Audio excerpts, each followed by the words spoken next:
The shift from earning money to building wealth. The monthly transfer of funds is a double-edged sword. It's a validation of your effort, but it often becomes a subtle cage for your aspirations. Too many people follow the script: 40 years of work for experience, not freedom; for effort, not equity. The root cause is simple. No one explicitly teaches the fundamental difference between simply earning money and strategically building wealth. An employee earns to sustain a lifestyle. An owner earns to expand their resources. One waits for the next deposit. The other anticipates the next great idea. Tonight, I want to outline how to initiate that fundamental shift, moving from being a worker for money to having your money work for you. Until that transition is made, you will never truly own your time, your decisions, or your life path. Money bag ownership is the new paycheck. Freedom isn't delivered by a salary, it is unlocked through ownership. The common cycle is earning, spending, and repeating. People work for money but never establish a system for money to work for them. They punch in and punch out, yet their financial standing remains static because their value is tied solely to active labor.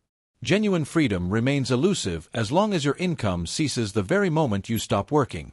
The critical switch is from earned income, where you are the source, to ownership income, where your assets are the source.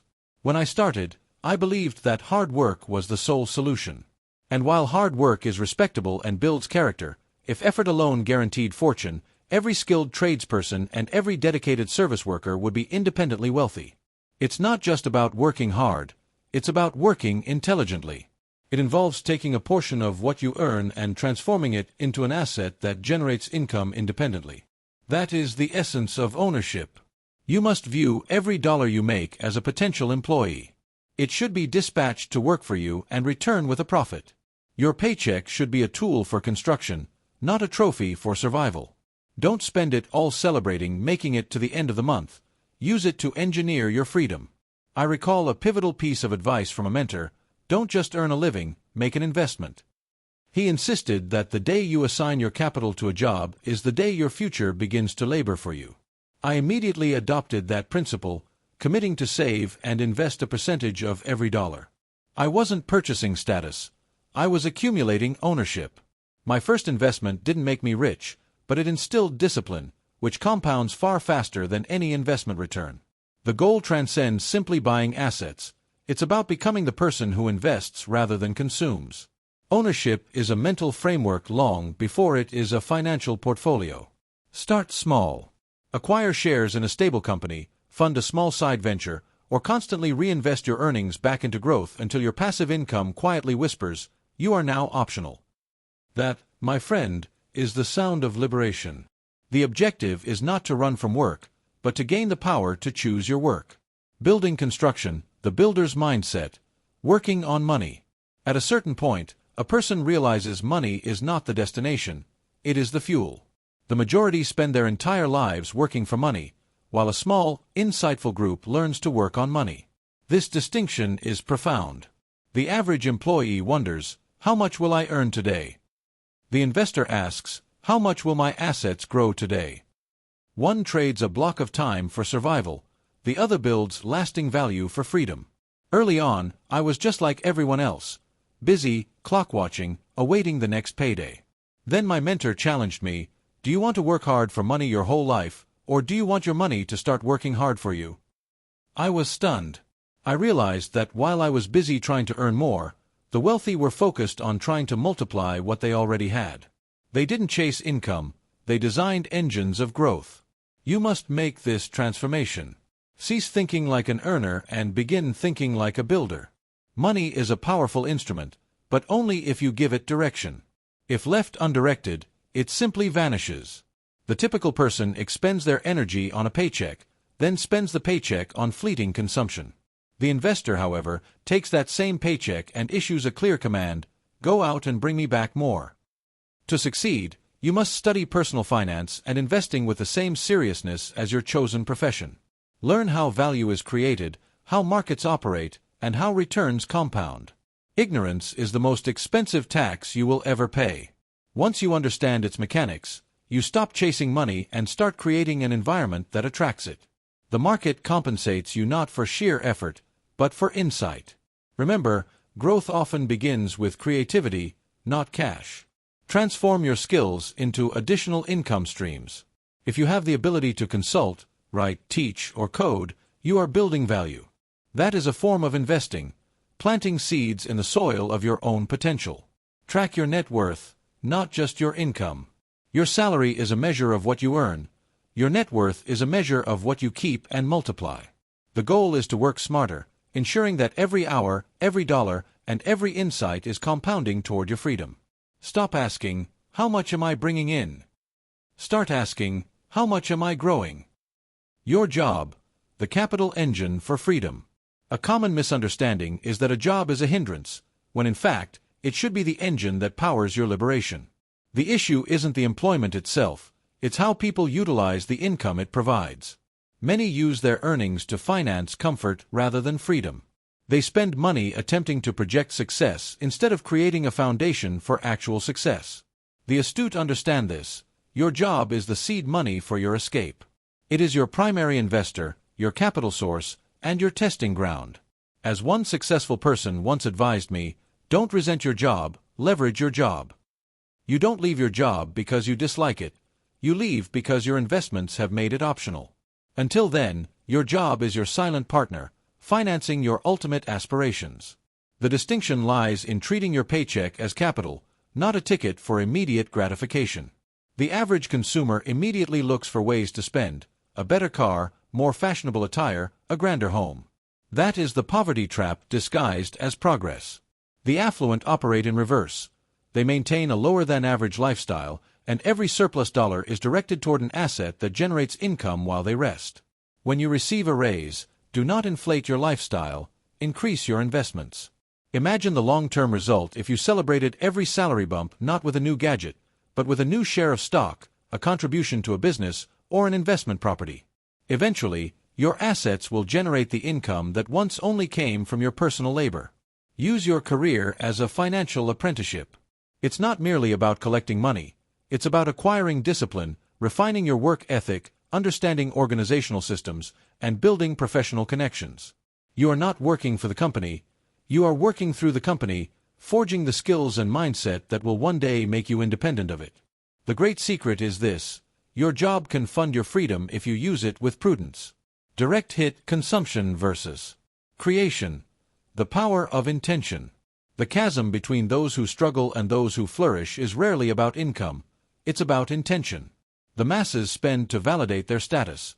The wealthy spend to generate results. Most are stuck in perpetual consumption, always buying, upgrading, showing off. True builders, however, view money as a force. They recognize that every dollar must either grow or vanish. Every purchase you make is a vote, either for your future freedom or for someone else's profit margin. To achieve financial independence, you must consciously shift your energy from consumption to creation. In my own early days, I, too, sought to spend extra money on things that made me feel successful. Then I received a profound piece of advice: you can either look rich or be rich. You cannot do both simultaneously at the beginning. That simple phrase clarified everything. When you are truly focused on building, you stop asking, "How will this purchase make me look?" and start asking, "How will this purchase make me grow?" The modern world rewards consumption. But you must train your mind to look past the advertising. Before you hand over your money, pause and ask, is this expense feeding my future or merely my ego? The answer dictates your financial trajectory. The rich acquire tools to create more. A camera becomes a revenue stream. A laptop becomes a center for developing a skill. A book becomes a critical insight. Even focused education is an investment that increases your earning power for decades. Crucially, learn to delay gratification. There is immense power in the quiet decision to say, "Not yet." Every impulsive purchase you resist is an investment seed with the potential for exponential growth. Financial discipline is not about deprivation, it's about direction. Start tracking every expense. Not to induce guilt, but because awareness leads to clarity. When you can measure your money's flow, you can master it. The wealthy are creators, not mere buyers. Every dollar is assigned to a specific task: to earn, to serve, or to multiply. When you manage your money this way, your entire financial life transforms. The safety of multiple income streams. Here is a truth that is often only learned in crisis. Dependence is a precarious position. When you rely on only one source of income, you are standing on a financial precipice. If that single stream is cut off, you don't have a temporary problem, you have a catastrophe. This is why I stress, one income stream is perilously close to zero. You must deliberately build multiple rivers that pour into your financial reservoir. I once believed a steady paycheck guaranteed security, but I quickly realized that if someone else holds the key to your income, they hold the keys to your life. Your security can disappear overnight due to a company restructuring or an economic downturn. That's when I vowed to never be reliant on one stream again. I began dedicating my off hours to building something entirely my own, a side venture, a consultancy, a secondary income source. You do not need to abandon your current job, but you must stop being controlled by it. Your job is the foundational income, but your freedom is forged by the streams you build outside of it. Whether it is turning a skill into a freelance service, investing in dividend-paying stocks, or creating a digital product that earns while you sleep, the key is not velocity, but consistency. Build one additional stream, and then another, watching as they stack to form a fortress of independence. When income flows from multiple directions, your entire perspective changes. You no longer dread economic fluctuations, you adapt. You stop waiting for a pay raise, you create your own. Time, skill, and money are all forms of capital. The wiser you are in deploying them, the faster they multiply. Take a small, immediate action today. Launch that side project, learn a new valuable skill, or begin investing a small amount consistently. Financial freedom is constructed in layers.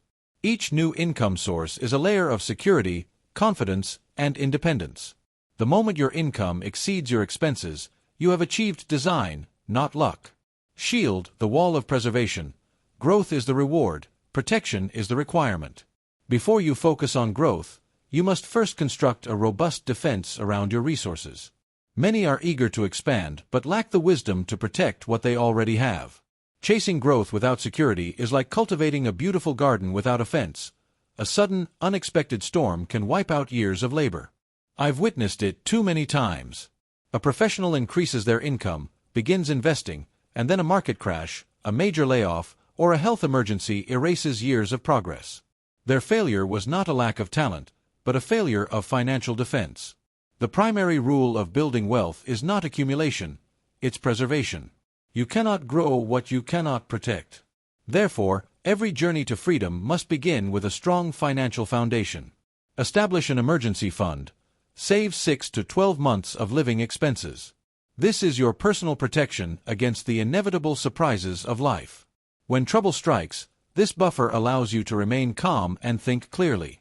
Transfer risk with insurance. Secure health, life, property, and income insurance. While they aren't exciting to talk about, they are the disciplined safeguards that prevent a setback from becoming a devastating ruin. Diversify. Never bet your entire future on a single investment, company, or market. Spread your assets across different sectors and types of investments. When one area experiences a downturn, another remains stable. Protection is an act of wisdom, not fear. The wise architect reinforces the roof before the storm arrives. Do not wait for a financial downturn to build your defense. Build it when times are good. Ask yourself this critical question: if every worst-case scenario happened tomorrow, would I still be standing? If your answer is no, then your focus must shift from chasing the next opportunity to protecting what you possess now. The legacy: wealth that outlives you. A final, crucial insight is that true wealth transcends your lifespan. It is not defined by how much you gather, but by how far its positive impact extends beyond your own existence. Money is a temporary tool. Legacy is an eternal force. Wealth is not about compiling numbers, it's about shaping futures. It is about transforming what you've earned into a resource that continues to uplift others long after you are gone. When I speak of wealth that outlives you, I refer not just to a will, but to influence, teaching, generous action, and guidance. The ultimate return is not measured in financial interest, but in influence. I've seen individuals who accumulated millions, yet their wealth evaporated upon their death because they constructed a large bank account but not a sustainable legacy of meaning. They failed to pass on the principles necessary to carry their success forward. Wealth that outlives you starts with intentionality. Create a legacy blueprint. Go beyond a standard will. Define a roadmap for how you intend your capital to serve your family, your community, or the values you uphold. Teach financial principles. Impart wisdom, not just money. Teach your family about discipline, investing, generosity, and gratitude. If you hand someone wealth without wisdom, you give them a dangerous, directionless power. Circulate the overflow. Once you are financially secure, use the surplus to generate opportunities for others. Fund a scholarship, mentor a young person, or support a business. When you help someone else rise, you multiply your own success story through theirs. The joy of true wealth lies not in hoarding it, but in circulating it with meaning. Money thrives when it moves with purpose. The question you must answer is, will your wealth stop with you, or will it echo through generations? When you build significance alongside your success, you achieve the highest form of financial freedom. Hourglass not done, the power of decades. Thinking in timelines. One of the greatest shifts you'll make is learning to think in decades, not in days or paychecks. Most people live from one payday to the next, focused on short-term relief. Those who build lasting wealth, however, operate with a long-term timeline. They view every financial decision as a seed planted for the next decade. You cannot achieve financial independence with a short-sighted approach. You must extend your vision past the current month and plan for the next 10 years. I quickly learned that wealth is not a sprint. It is built patiently, brick by brick, year after year, powered by the quiet force of consistency. The same capital that could finance a temporary comfort today could build long-term freedom tomorrow. Thinking in decades forces intentionality. It requires you to articulate where you want to be 10 years from now, financially, mentally, and purposefully. Write your 10-year wealth plan. Be specific. Define what freedom looks like, not just a number, but a lifestyle. Once it's written, break it down. What must happen in 5 years, 1 year, this month, and today? Make peace with the delay. The world will constantly pressure you to sacrifice your future vision for immediate gratification. Learn to delay short-term pleasure for a long-term, compounding gain. Discipline now purchases options later. The wealthy are not lucky, they are patient. They understand that the power of compounding, in finances, knowledge, or habits, only rewards those who give it the necessary time. Stop asking, what do I want this week? And start asking, who do I want to become this decade? Master your money, master your life. Money will not stay where it is not respected. It is a resource that requires careful stewardship. The first step toward wealth is not earning more, it is mastering what you already possess. If you cannot manage a small sum, you will not be able to manage a large one. The discipline is more crucial than the amount. Treat your money like a business. Every dollar that enters your possession must have a specific purpose and a job to do. I urge you to track every cent for a period. You will find your money wasn't disappearing. You were simply releasing it without intention on fleeting, emotional purchases. Awareness creates control, and control creates change. Shift from emotional spending to intentional investing. Every purchase should advance your goals. Dedicate time each week to review your finances. Ask, did my money work for me this week, or did I work for it? Most people need more awareness, not more income. When you respect your money, it begins to multiply. Folded hands, gratitude, the foundation of pure ambition. Here is a lesson that took years to grasp. Gratitude is not the opposite of ambition, it is its foundation. True contentment is not complacency, it is having peace in the process while relentlessly pursuing growth. Wealth without gratitude often morphs into greed, which is a hunger that can never be satiated. Gratitude keeps your ambition ethical and pure. It reminds you that every step of progress is a privilege. I've seen people with modest means radiate joy because they appreciate their current abundance. I've met people with great wealth who are perpetually unhappy because nothing is ever enough. The mindset of true lasting success is, I am grateful for what I have, and I am not done growing yet. Practice gratitude daily. The more you appreciate, the more opportunities you receive. Gratitude opens your eyes to new ways to multiply your blessings. And when gratitude is paired with generosity, you unlock a different level of abundance. Generosity is the evidence of true wealth. Do not allow your ambition to overshadow your gratitude. Be thankful for every dollar, every lesson, and every small win. When you live with this balanced perspective, you attract not just financial wealth, but peace, joy, and profound fulfillment. Your move starts now. Financial freedom is not a destination, it's a transformation. It is about evolving your relationship with work, from laborer to creator, from spender to investor, from survival to significance. You have all the necessary tools right now to begin. Your job can be the seed, your habits the soil, your discipline the water, and consistency will ensure the harvest. Do not wait for the perfect moment. The perfect time is the moment you decide your future is worthy of your absolute focus. Take one action tonight. Write the plan. Open the investment account. Call the mentor. But start. Every journey of wealth begins with a single courageous decision to take ownership of your life. The secret path to freedom is not hidden, it is built one wise decision at a time.